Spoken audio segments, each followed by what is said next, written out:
So welcome aboard. Introduce yourself a little later and make yourself at home here. So, I wanted to just point out something. So this is the Houston Business Journal article from this week, whatever. It has a focus on real estate. If you're not in the habit of reading the Business Journal, I probably get that. You can subscribe online or whatever. But it pointed out a couple of things that we can talk about. The headlines are just going to be negative. Remember, media companies like negative headlines. It's how they sell more papers and get you to log in or whatever. But I mean, if you study this deal, it's talking about the growth again in Houston is going to be 3% versus 8%. So the headline, of course, is that growth is down by 60%, right? But you understand that's growth. We're taking the best year in the history of mankind, and we have a growth of our economy of 3% or whatever there. And then it's ranking what were the highest increase of neighborhoods that are red hot. Most of them are not overly applicable to us, whatever. But one of the highest ranking neighborhoods happens to be where Jay lives over here, where I happen to have a house on Marshall for about $1.5 million or whatever that's struggling because people think the market is softening, so the price should be less, right? But the study of that particular neighborhood is telling me that near town and Montrose had a growth and a downturn of the economy when oil's at $26 per barrel at 4.8% over the last 36 months or whatever here. So for me to help sell Marshall, I'm going to have to take this whole newspaper, have it right in the middle of Marshall over here, and email this little article to anyone that makes an appointment. Marshall over here, groundwork of a reasonable expectation. So it's just one way that you can help kind of market and sell your particular neighborhoods or your particular home there. So this is available, pointed out to you here. I got this in the mail yesterday. We're going to help sell the markets, and here's this little group, Sun Realty. We'd love to help sell that house. It's all things about the unsold house and things you can do. Then we're going to do a little walkthrough for help me stage my home and set my property from top to bottom. So hard to sell homes, there's specialty. There's kind of an interesting approach for houses. You know, if you're working some houses that have been on the market or expired, you want to go back and look at houses that are on the market, you want to focus on a particular neighborhood, Montrose, if you pull up the things that terminated or expired in December, probably contemplating about going back on in March and just giving it a little break might be a good way to go market to a particular neighborhood over here and kind of copy some good ideas. Dozier Home didn't sell in 2015. Love the opportunity it did and show you the strengths of partnership with myself and Boulevard Realty might be a great way to kind of parlay yourself into a particular neighborhood there. So on these Tuesdays when we don't have a big, don't have a big topic, we're going to be talking today. So if you think of ideas you want to talk about, we're going to meet on these Tuesdays and we're going to just talk about different things. So if there's certain things that you want to talk about, just send me a little email and I'll prepare for them, whatever. Rhonda gave me a little list of things that had kind of been mulling around, so I thought we'd just hit some of these highlights from it and talk about it. So these are things that maybe people have mentioned to the staff that they might like to talk about. So I'm just going to go down a little list here. Like that. So I think there might be some frustration with the contractor list of plumbers, electricians, roofers, that sort of thing. Here's the reality of what I want to say. Most of these things, these contractors are still very, very, very busy. They're very busy. The people that I've used for 20 years, I struggle. So if I take my floor guy that we used to build this office, that built all the houses in 98 on that I've been working on, and Kathleen calls Mario, you'll understand that Mario is probably not going to call Kathleen back. He doesn't have a relationship with Kathleen. He does. It's harder than you think just to get a list of people to service references. And I'm a realist about that. We could have a directory. And if you have a client and they need a floor guy and you give them Mario's number and they call Mario 3 times and Mario doesn't call them back for 3 times, they're frustrated. I mean, it's just the reality of this. there has to be some relationship with these people in order to have some any reasonable expectation that they're probably going to call you back. So, I mean, we can have a little directory and you can forward the name on, but the reality is you're probably going to have Frank or myself call those people and let you have relationship. The best thing you can do is establish a relationship with people and expect your title company, a survey, or a roofer, or a plumber, or an electrician. If you're newer, relocating and don't have a pool of people, it's hard just to give you a name and expect that they're going to call you back immediately. I think you're going to have to ask for something. Drop their name. It helps to do that. I work with Bill. Drop my name. It's still like pulling teeth. It's like pulling teeth for me. It's not to do it. So, I mean, the relative is we're probably going to have to help with some of those things. Part of, and that's some very good information, part of the reason why I have the contractors on there is that some agents have expressed to me that they would love to have contractors come in here and talk to us. We don't. Perfect. Good. About the different things that they, what does it mean? Did we find every model that I wanted to send? There are two different ones that we set up, right? Yes, but I don't have it yet, but yeah. I think we can have two contractors come very quickly who do, small remodeling jobs to a small addition or whatever. They're not necessarily builders, but they do much work. I interviewed the one guy, when they sent me the stuff, I was hesitant about just having someone come talk to us and we had no experience with it. So we took a guy, another realtor using, we were getting some estimates from them and using them. I'm having a drainage thing at my house handled by Ed Villa of Texas Landscape. I would love to have him come talk. This Arthur's here to make notes today, so you got it down? Yeah, What does he do exactly?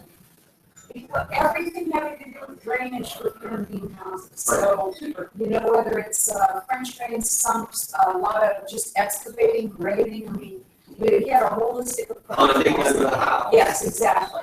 French drain. We're struggling in some of these things, and actually Frank is having to go down to the city on my own personal house or whatever, on whatever this rule requiring a drainage plan prior to even getting a swimming pool. So we had problems with my swimming pool, so we thought we cleared up the permitting issue. In fact, one more time to get the pool permit, and they denied my pool permit without a drainage plan. I bought my house 10 years ago. I have a survey from 10 years ago, but I don't have any drainage plan, so I'm having to spend $2,000 to get a drainage plan in conjunction with my swimming pool. Frank's saying what that means. We can have on that later today. But yeah, having more contractors, I think that's a very good idea. Negotiation tips and strategies was another one that came up with. So, I mean, I noticed Martha Turner's people, Marilyn Thompson, the sales manager, and someone else was on Fox News, but I just happened to watch yesterday, and then I recorded or whatever, listening to what they had to say about, there was Fox News interviewing about the state of the market and how they did. And their basic thing they continue to stress was that, if you price it right, then the market's very strong. And pricing. If you price it right, it's going to sell. If you don't price it right, it's not going to sell. And I don't disagree with what they had to say, but I've kind of been saying when I talk to you individually, that I would leave myself some room to negotiate. Okay? So if you're on the selling side, I wouldn't have a listing today if the sellers thought they were going to get full price. We have an unrealistic expectation. I need for the sellers to understand the buyer today probably needs to feel like he's getting a deal. That's what's enticing them. They're not overly motivated to buy. They have the luxury of time. So you must leave yourself some room to negotiate. So we have been hesitant about just lowering the prices wise. And lower the price from $7.99 to $7.79. The message that's been received is that if you wait a little bit longer, it's going to go from $7.79 to $7.49. When you lower to $7.49, the message that you're sending is that the panic is setting in. If we wait a little bit longer, it could be $6.99, right? So we haven't been, as a firm, promoting a lot of reductions like that. Occasionally, you need to do it if it's just stale to send the message that you are negotiable. That's the message that you're really sending. So modest price reductions from time to time, but I would wait. I wouldn't do it. I mean, even Karen Dirk, she put on Arlington, and 5 days later lowered the price $45,000. my clients who like that house. It's the nicest house on the market for $1.2 million if you want to live south of Cooney Street. You know what they think? Let's just write her out. She's getting we wait a little bit longer, we get it for $100,000 cheaper. That's what they was, you know, we were there at our open house Sunday, we were there on Wednesday, we were there last Saturday. The buyer is not receiving that as an enticement at the moment, okay? They're not really. They have to see this value perception of what's going on. So, with the sellers, leave yourself room to negotiate. With regards to the buyers, I mean, I don't think there's hardly any house in Houston, Texas that's been on the market more than 10 days that won't negotiate. If not, they don't really want to sell. They're going to be there for a very long time. So, and yes, people are going to start out significantly lower than we are accustomed to. On my average listing, people always start out at $100,000 less. I just pray that it's only $100,000 these days, knowing that, yes, if my guy comes down 20, they go up 20, we're at least showing the art of movement over here. I think that's a positive sign. That means they kind of want to sell it, they kind of want to buy it, and we're negotiating. It's the art of negotiation over there. And we're just going to kind of see what there's a price point at which the seller no longer wants to sell, and there's a price at which the buyer no longer wants to buy. And so we are going to have to experience it. It gets frustrating, but we get to do just what the buyers tell us to do. And it's okay. I mean, that's our job. If they want to offer something that's, you know, $200,000 or $300,000 less than the asking price, it's going to be where we're at for just a little while. We were laughed at them 2 years ago, but we're not laughing today. We just got to do what they tell us to do. But I think I would try and set a reasonable expectation. What we're trying to do, we're not over-organized today for it. I took houses that sold greater than $1.2 million in the Heights since October 1. Okay? This is just very good weekend. Because I have 1816 dollars that have been put on at $350 a foot. We met with the guy 5 times, gone over all the upgrades to explain why this was more expensive than the other. And then they come back and say, it's just too expensive in the marketplace. So I looked at what actually sold. Now, the reality of what's been selling, the very nicest houses are the ones that are selling. The $385 a foot Rob Sanders house is the one that's closed or whatever, not the one that's $275 a foot. It's on 26th Street. That one didn't close for me at any price point. But there were basically 7 houses. But when I really looked at the comps, 3 of those people manipulated the price and made the price per square foot lower. So if you look at East 12th Street, and it says it's 4,800 square feet and sold at $300 a foot. You click on their little photos, it has the floor plan right on there, and it's really 3,700 square feet. They added the end porches and the unfinished space above the garage. So they're reporting 4,600 square feet at $300 a foot, but if you run the 3,700 square foot, it's really $385 a foot. Okay? And I need a comp at $385 a foot. I need a bunch of them. So I have to circle the stuff on the MLS. I have to print out their little floor plan. I have to send it to Sean and to Nathan and to copy the other agent.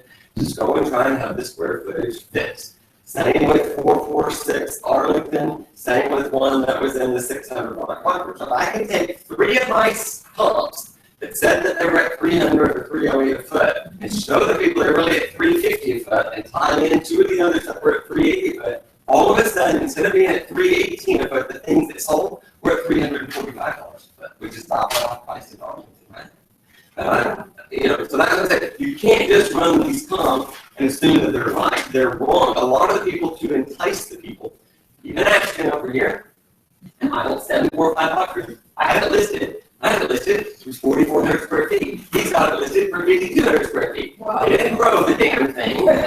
He's just manipulated the square footage and added back into the garage apartment that Frank Moon was listed. That's not right. It's not even remotely connected to the house. You have to go outside around the staircase part. So I don't think I would turn it in already. But I mean, the people are manipulating the square footage in order to get traffic. That's what they're doing. But it doesn't make the comp right. If they were really smart, they would adjust the square footage on closing order. But nevertheless, you can go back and I can have it corrected. But I mean, it's part of that. For me to negotiate 1816 Arlington, I'm having to do the work of something I wouldn't normally have to go and do. I've got to go read it. I've got the 9 2, 3 teach short things. They think that guy only would only look, not try outside of Woodland Heights, okay? So if I'm gonna run the comp, I'm gonna only run the comps in Woodland Heights. You wanna know what was the price per square foot of what was going on? If you're only gonna compare T-Shore, I can't compare Herkimer then. That's not fair for me to go and say, let's go look at Herkimer to see what the price per square foot could be. So I just want us to, be reasonable when it comes to setting expectations for the buyers and the sellers. But I mean, I do think we're going to have to learn the art of negotiation. And yes, I mean, it's also an indicator.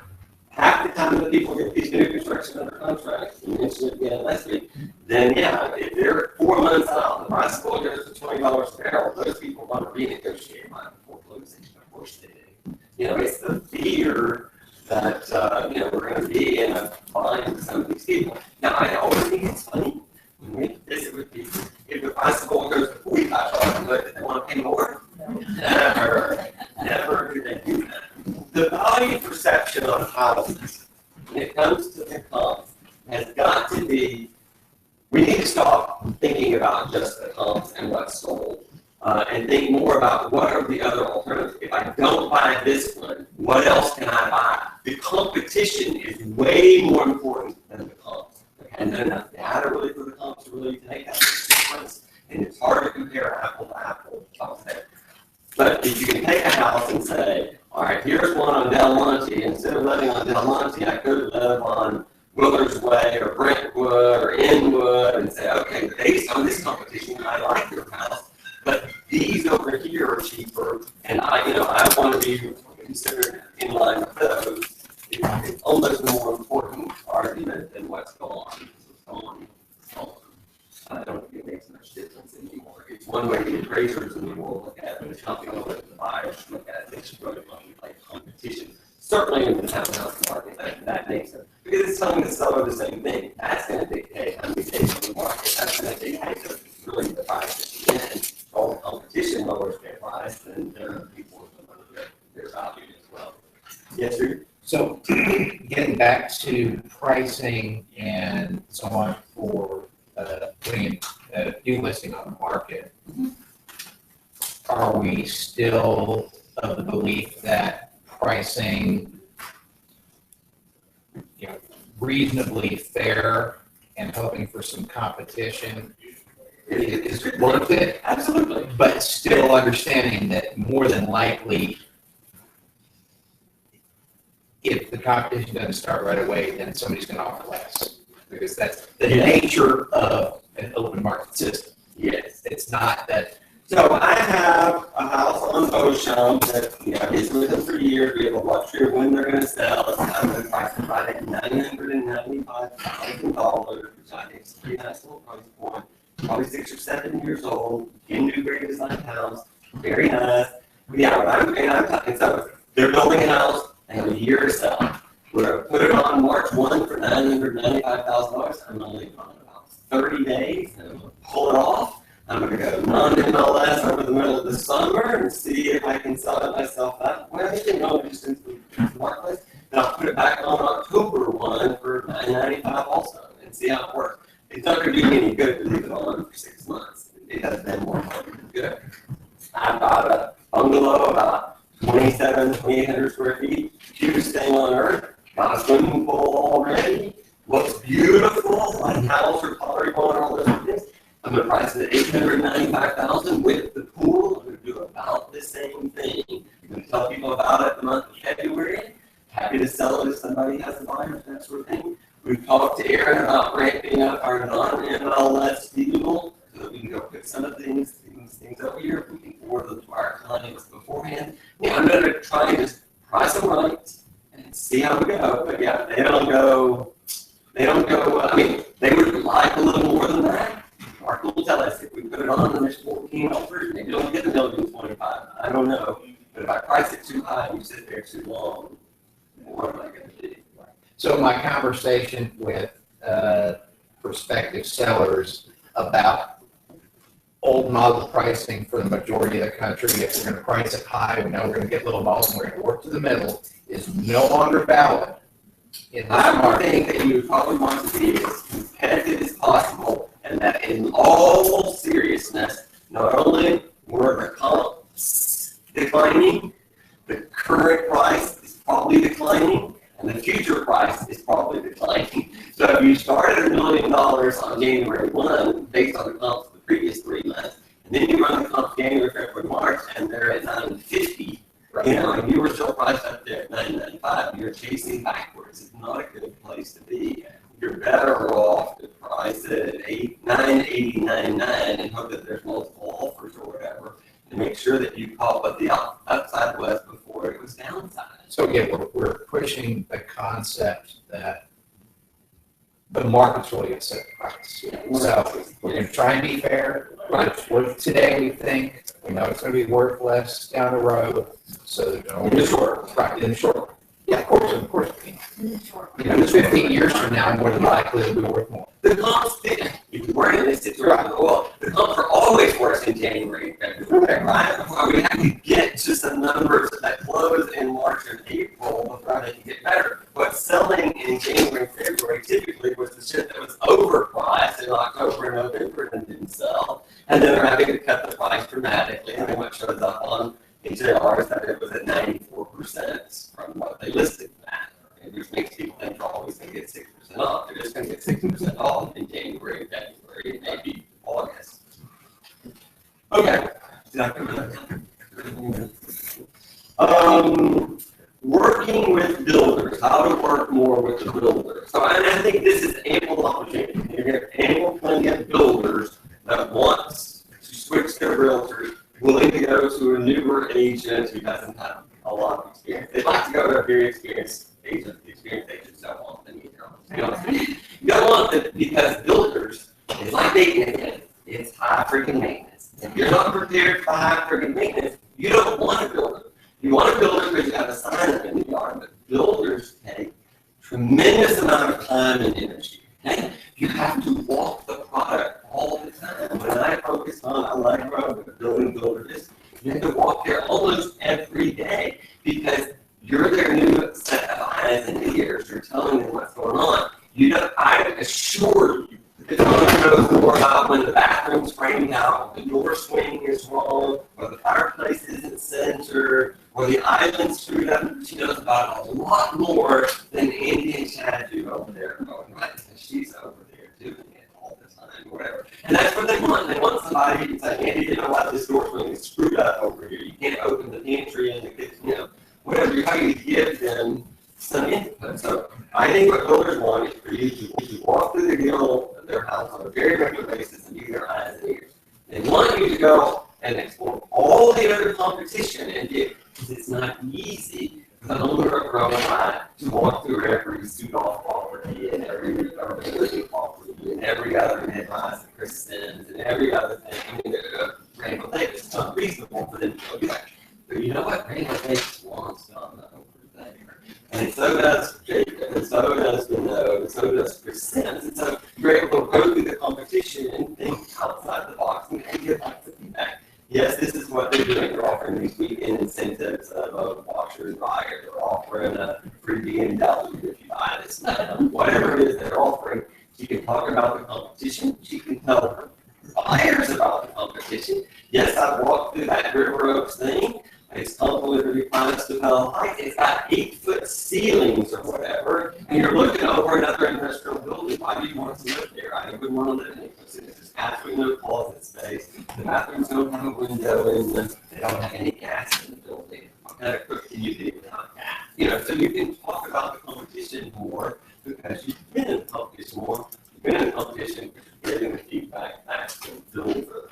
And so you're providing the information about his product, providing the information about the competition, and then you're telling them what's going on with it and truly in the marketplace. This one got under contract. It got under contract because they did one. It was priced lower. It had another amenity. Maybe had gas versus electric. Maybe it had a balcony, you know, that was 20 feet deep or something that the other didn't have. So the thing about builder business is all about feedback. It is about dating again, communicating really, really, really well about it, or you're not going to be able to maintain that relationship. And then you're having to be forceful, telling them what to do. I mean, so I got George Lee over here who's got all he sued all properties, he wants to list properties. Yeah, so there's gonna be some. I don't want any of these listings, to be honest with you. It's some of you probably do. Of course, he wants them held open. He's got a trailer mindset that we need to be open every day. And I'm telling you, George, that might have worked great in a lot of times, but right now, I need the people to be serious, not just confused. So if you're open Saturday and Sunday, and you want to see it on Wednesday, what you say is, oh, I'll just go when it's open Saturday and Sunday. And then it rains on Saturday and Sunday, and you don't get to go on Saturday and Sunday, so you have to wait another week. When they would have just called on Wednesday and seen it on Wednesday. And instead of just anyone in, at the open house, the salesman who knows the most about it would answer the phone and talk to them about the inherent value of it. I'm not agreeing to that. I'm agreeing we can maybe hold them about commit to one Sunday a month. That's all I'm going to commit to, George. Because I'm not going to take these houses that you've already flooded open and leave them on the market all the time. Let's just have less open houses. We're going to let Aaron do email blasts. We're going to do market studies. We're going to do neighborhood promotions or whatever, so we can get people to understand the inherent value of a particular neighborhood. And then they want more, tell me what I should do. And I think there's a lot of these builders that want you to be painfully honest with it. Your color looks like shit. Well, my wife picked it. I don't care. She's not buying it. So repaint the thing. You're going to have to be more firm with them if they're cut. Damien is my very good friend over here at 810 Rolf Solomon. We're very good friends. We started on high sports together.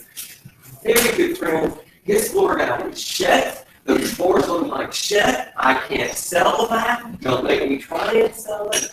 Sand them. They're dark. They're ugly. You're trying to get white and gray and black together. I can't sell that. Don't put me in a position of trying to sell that. It's wrong. Sand the floors down. Redo the damn thing. Be grateful it's January and we're on fire anyway. Don't make me show the house. Because with Mike Molstead and Caroline Schimmer and Richard Ray and Amanda Import see them ugly, they're never coming back. You know what they're going to think? I'm not worried about selling 8 Holland. I have 2023 Portland. I have 23rd Street. I have 9th Street. I have 4 more Damien houses, and they're going to have this impression that he's not ugly houses and he doesn't manage people well. So, I think you just have to be honest with them. Tell them point blank, take the key out of the lock and say, I'm not showing this anymore until you fix it. Which is fine with it. So that's just some pointers for you. The way to do it, you walk these sites. I tell you, these listings are expiring. They're not doing back on top yet because they're trying to get their listings a break. Okay? So you find a guy with 4 townhouses in Cottage Grove or Vice Military over here off Winter or Summer Street or 24th Street. There's plenty of them out there. Probably thousands. You just go to those deals, you just walk through there. And when they're going to say, I love the chance to represent you. You say, I'll pay you if you bring me a buyer. They're all going to say that. Say, I can bring you more buyers if I can market your property to the millions of people that look at HAR every month. It's harder for them to find a needle in a haystack. Let me help you. I will promote your deal both to our firm and to our group of buyers and to the marketplace. You've got to let me do it. I can't just find you by, driving by it like I did. I found you because I looked up the expires and was problems or permits. But the other people aren't going to be able to do that. So go after them if that's a component of your business that you want. It will take away from your normal buyer and seller business if you're dating a builder every day.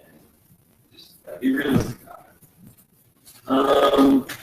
How to get more involved with the community. The way you get more involved with the community is you get involved with the community. It doesn't matter what the sphere is, you've got to continually work on it or something. Like go from one sorority meeting. You got to keep going, and then you've got to engage them, and then they've got to know that you're in real estate at some point. That's, so it's this continual involvement. And sometimes, even if Carol is doing offering lights and you get on the board, it still takes a long time. I can get on the board with 30 minutes of offering lights, but no one offering lights if I ever saw the first time years. I mean, so this was laying groundwork for the future. Most people give up far too early. It's like college. You can join, and if you don't finish over there, they don't give you the diploma. I talk to this about my kids all day long. You can start on the 20th yard line of this football game over here, and you can complete the first 10-yard pass, and you can run 20 yards, and you get another first down, and you get another first down. And you know how many points you get if you get to the 1-yard line and you don't cross the goal line? You get 0. You don't get any points if you don't cross the line. I don't care how well the pass was, the run was, or if you got 6 first downs. 6 first downs don't get you across the line, and so there's no payoff over there. And so many times in our real estate career, the people complete the 20-yard pass, and they start patting themselves on the back, and the next thing you know, they're sacked and they're back 20 yards the other direction. And life in real estate is much along that same line. You got to keep going over there. You got to cross that field, and if you're not continually doing that, you're probably not going to get a paycheck or close the house or get a buy or any of those sort of things. So I think that people give up too much because they have an expectation that it's easier than it really is. It's really not that easy. It's really, really easy. Steve will be closing 4 things this month, right? It's just not that easy. Or he wants to. You want to close 4 things this month. So we just got to find a way to do that. How to stay in contact with your buyers or with your client base or with your sellers. I mean, you have to make an effort.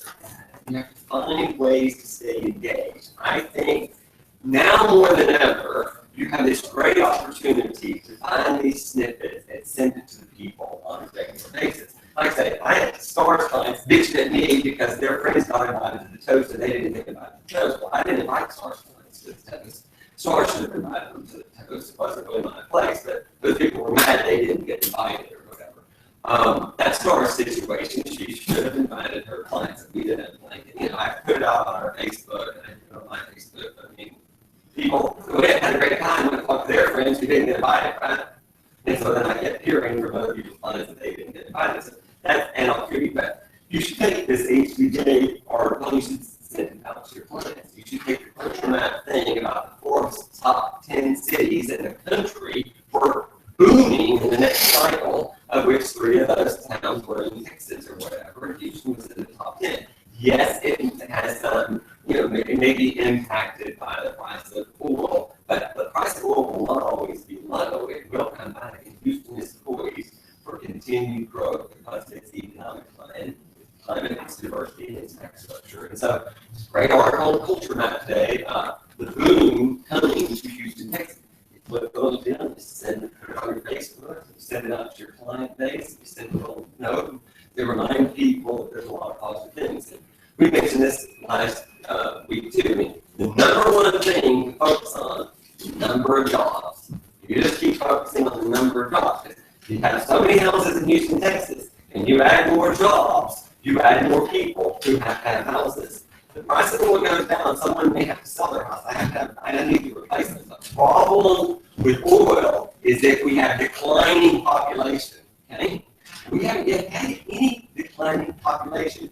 We've had net job gain growth, net income growth of the individuals that got jobs, okay? So the jobs that we replaced with have paid just as much, if not more, than the jobs that we have lost. Those worldwide statistics, and many of the jobs were not in Houston, Texas, from the Permian. So they're cutting a guy in the Eagle Shell who's probably making $58 an hour, probably is going to be serving in the school lunch program for $8 an hour. I got that guy, his income was impacted.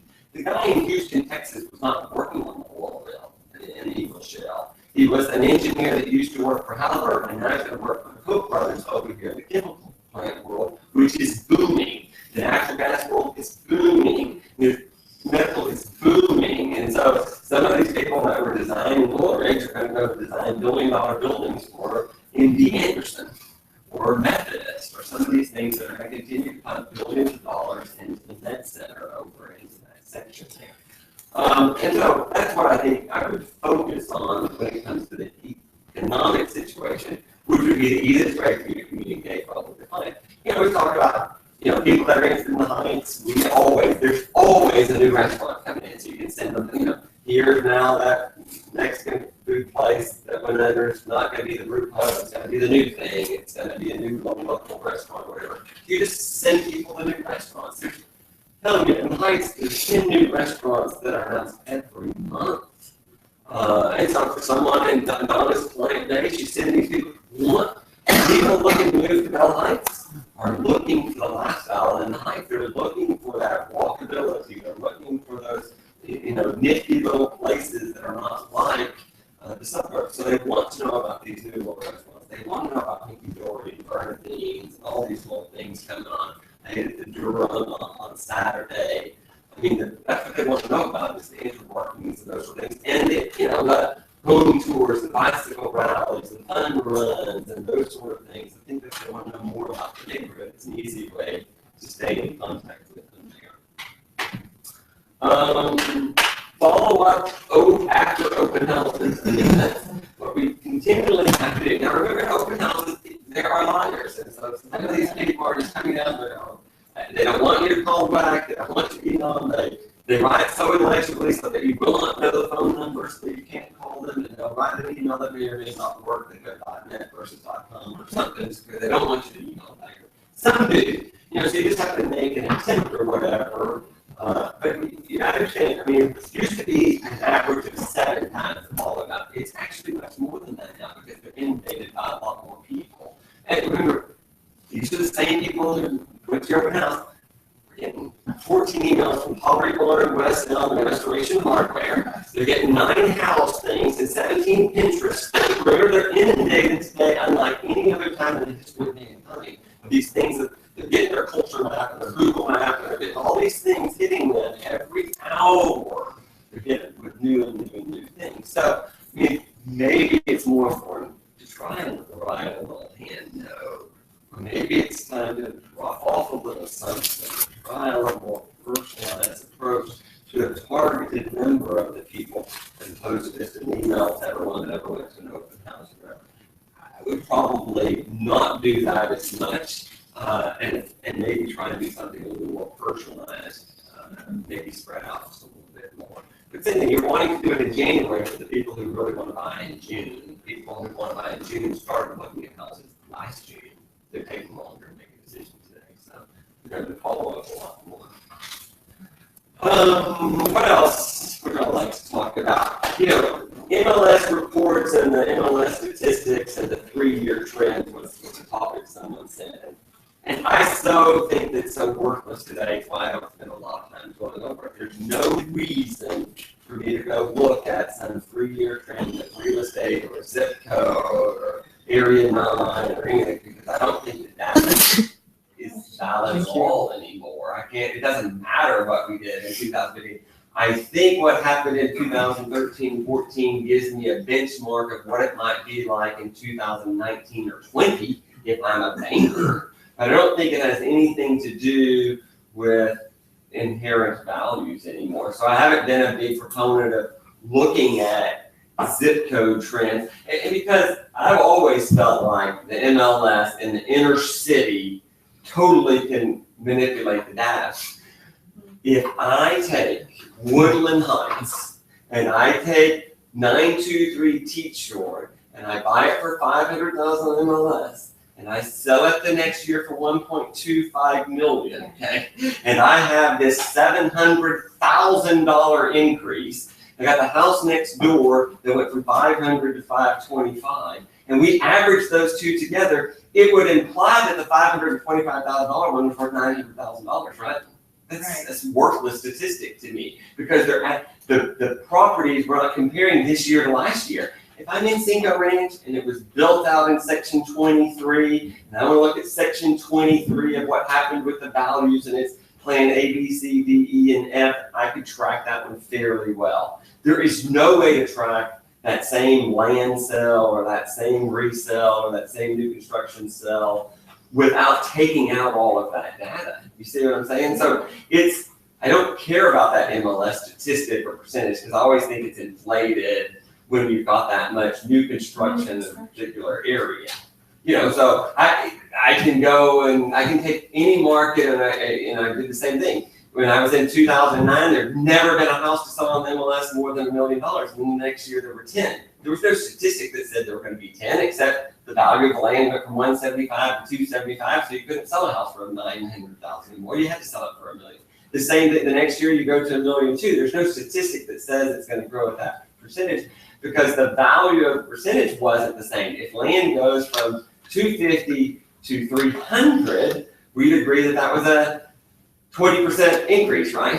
But if it goes from 300 to 330, that's only a 10% increase. So the statistics as a percentage are worthless. I think it's a reasonable return of what would be the expectation.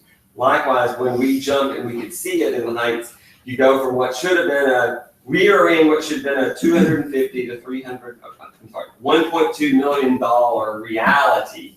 And people were trying to sell houses for 1.45 to 1.595. It was not real, people. Now, could they sell one? Yes, they can sell one maybe in a boom time. But I mean, we were never going to be able to jump from 1.175 to 1.595. The market was never going to be able to increase that much. And it's because the value of the dirt did increase. But they were unrealistic. And you can't take the buying the sweet spot, but they were not going to take the 1.2 million, might go to 1.3 and they ended up like a Harvard, but it's not going to go at 27th Street to 1.595. Wasn't realistic. I think that was going to so, yes, those prices are going to come down. Same thing happens in River Oaks all the time. It's happening in River Oaks again. Happened in 2006 and 7. Used to could always buy a lot in River Oaks for 700, 800,000, whatever, maybe 900,000 on Del Monte. Those were all 10,000 square foot lots. Well, when land goes to 1.25 million, you end up buying the backs to San Felipe. Instead of buying the 10,000 square foot lot, you buy the 7,000 square foot lot. You pay 500,000 more than you should have. So that, you know what you do to make up for it? Instead of building the 6,000 square foot house, you build a 9,000 square foot house on the smallest lot that's in the worst location. This is their mindset of what happened. And then they wonder why we can't sell a house on Meadow Lake that backs up to San Felipe. If anybody tried to park or pull in a private block at San Felipe, it's just not that fun. And has anyone traveled on San Felipe lately? There's more cars than there used to be. It's a little noisier if your house backs to San Felipe than it was in 2001.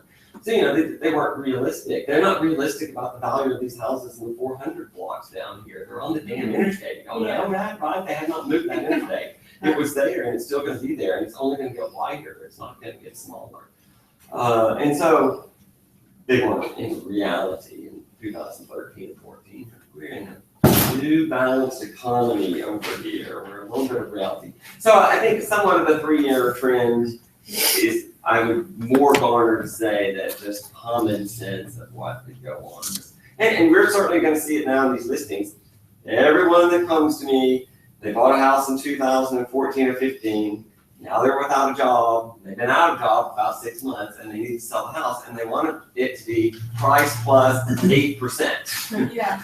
They want it to be, but you understand they want that oil to be at $60 a barrel too, and it's trading at 26. And there's very few houses. And there's very few realtors, and there's even fewer buyers that want to give anyone a dime more than they were given in 2013 or 14 or the first 15. I mean, they're pretty smart people today. They click on the little button and see what the people paid for it.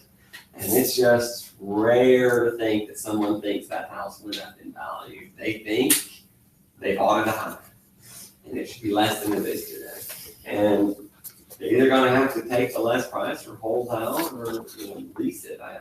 Just especially if you're in one of these 3-story townhouses or something. I mean, might make it, but the reality of it is probably not going to for a little bit longer. So I mean, on the trends, I think we just have to look at it more realistically. What else we got over here? How about some topics? Anyone? Did you see this new Zillow book that was, I think? I bought it for people. Oh, I did. Have I read it? I read it. I think the point of the Zillow book that I wanted to make is that Zillow is an important factor around the country, less important in Houston today, although becoming more important, as Bob Hill said, but that it's the consumer that's really changing. I'm not so worried about Zillow as I am what all the consumer today. The consumer today, the consumer of real estate today, the consumer of a dentist today, the consumer of their hairdresser today, they're not loyal. They don't have the same brand loyalty that they used to. These Groupon things, Just the mindset of people is that it's harder and harder and harder to maintain this loyalty because they're inundated with all this other stuff from all these other people. And so it's this instant deal. I don't like it, but it's the same thing. I can have a client, I've sold them 12 houses, and they want to buy a house at Tuesday at 10:15, and I'm in this meeting. You know what? They called another realtor.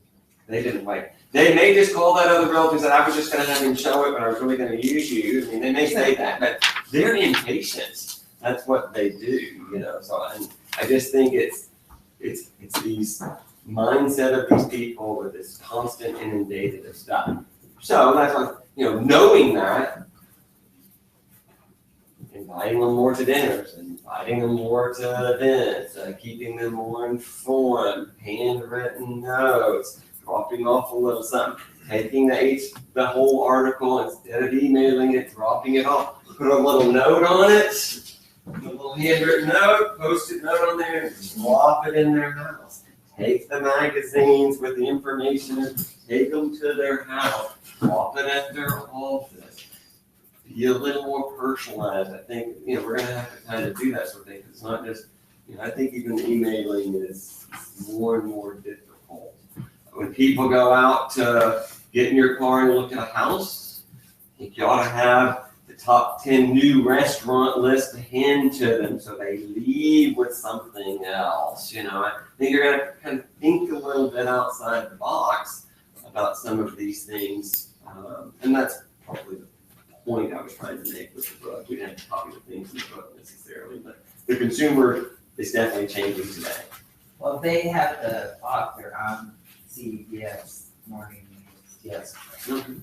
And he was talking about millennials and the way they're doing business. I think one of the things that keeps coming out lately, and I don't know, I'm probably a little more entrenched to the city than I used to, but almost every, what I did get was a really good email Sunday or Monday, but almost every zip code, almost any area, the home ownership rates are really at about 40 to 45%, which means 50 to 55% of the people in any given zip code were renters versus owners or whatever. And yes, then you did break down by the number of people who were younger, who were going to be either the first time home buyer or the first time in our community. Some people bought a house and they've relocated, they've rented for a year, but they're still relatively new into the house buying world. We're going to have to appeal to more and more of these people. But probably if I were newer agent and I wanted to focus on that, I think builders are good because they keep your sign up for a long time. And I liked my experience because I knew more on the resale market because I worked with that builder and I could talk and I learned about different types of insulation and different sizes of flooring and how to install the flooring and moisture barriers and window sizes. You can learn a lot, which is very valuable in the resale market. So I considered it my training exercise to be good in the resale market or whatever. So I kind of like that door. But the number one area I would go work on are these rental units. I would pull up every MLS, everything that rented last January or last December or last October. Most of those people, 95% of them were on month-to-month leases over there, okay? And they could buy a house if they wanted to. And I would go market to the people who are in these rental houses in any given zip code around here.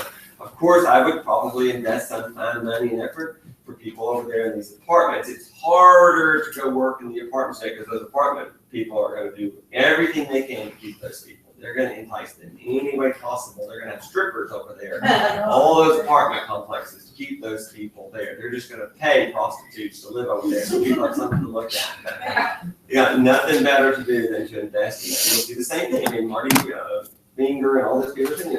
In 2008, I offered 1 month incentive, then 2 month incentive, then 3 month incentive. 2016, I'm going to start with the 3 month incentive. They're not stupid. They need people in those buildings because they got a better chance. They have the money to hang on. They got to get the people so that in a year from now, the people will renew. If they're sitting in somebody else's apartment complex, they're going to renew with that one. We're going to fight for a smaller share of that group over there. And they'll continue to find ways to add more of these retail. You know, like One Park Place works because it's got restaurants and grocery stores and those amenities. These other things, you're gonna start seeing all kinds of restaurants being built at the bottom of apartment complexes, I think. So you have a Reef or a Little Bigs or something like that underneath your apartment complexes. That's what people want, a coffee shop, a juice bar, a yoga studio, and a restaurant, wine bar. So, but yeah, I mean, I think it's changing. Yeah, but they were saying that the millennials are waiting longer to purchase. Anyway, Definitely. lending's a little harder than it was a decade ago. You know, those people got financed, but my generation got financed 107%, you know, nothing down, no credit check, no, everything. And now there's a little more scrutiny, so they have to save a little more money. Hopefully we learned a little bit in the financial meltdown. You should probably have at least a few months reserved over there before you go and buy a house. It's more expensive than just rent. What else? Are there anything? Just, Lily Lazarus is, asking if you know anything about 10 Minutes Realty, it's another app. Maybe we can have. I don't know anything about it, but I can tell you about it. On MLS and Fusion and stuff, I started back on that committee, and they're looking at, doing away with Fusion, still doing away with Info, having a whole new setup over here that we're going to be beta testing soon. So I won't even go there because let's let them get organized, and then yes, they've agreed to let us go back to HAR for a training class there. We did it a few years ago. We'll do it again.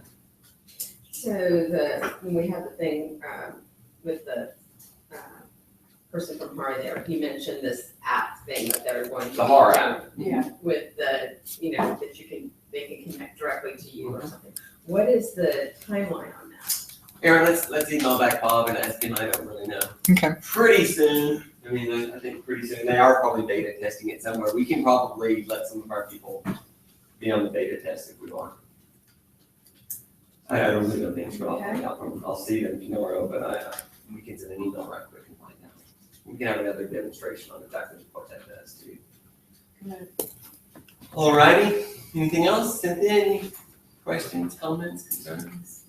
Regarding lending, Lindy? when I met my CPA last week, she has a mortgage broker that's a client, and she said no doc loans were coming back. I got He 3 had just emails done- yesterday about them. I got no doc for nationalists. Wow. Yesterday. Is that for real?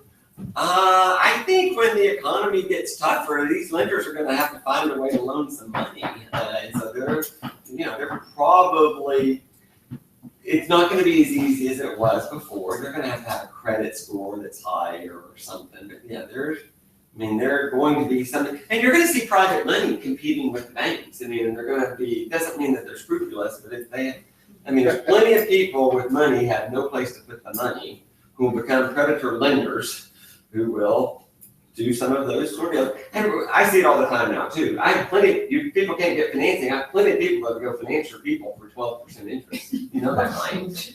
Plenty of them out there. I can get anyone financed at 12%. And you'd be surprised the number of people. We have Travis Weaver from Inready, his new girlfriend or whatever, couldn't get financed. She's self-employed, hadn't really been employed that long. Tax returns didn't look that good. Went right to one of those builders over there who are owner financing, at 8.975 for 2 years, and then it eventually goes down or whatever to 5% or whatever. She needs a house, and it's about the same as rent. She feels like there's some upside. She did the deal. I didn't think it was the best deal on earth, but it wasn't my decision. That was her decision. But that's one way these builders will take the houses. 420 or more, we refinanced the thing into a 20-year note at 4% at some point. He'll either owner finance the deal with some terms, under that deal, or just rent the thing out. That's what they'll be forced to do. You can't sit on it forever. And the reason they have to refinance is that those loans are renewing, and so they want to buy down. They don't want to buy it down $150,000 over 6 months. They don't have the cash to do it. So you'll see some more of those things, I think. It's time for a while. Okay. Anything else? We are going to have a lot more speakers. Arturo is going to work on setting up some speakers where it's not just me, but I thought we just kind of covered any topics that people have. Perfect. Okay. All righty. Thank you very much. I'm around if someone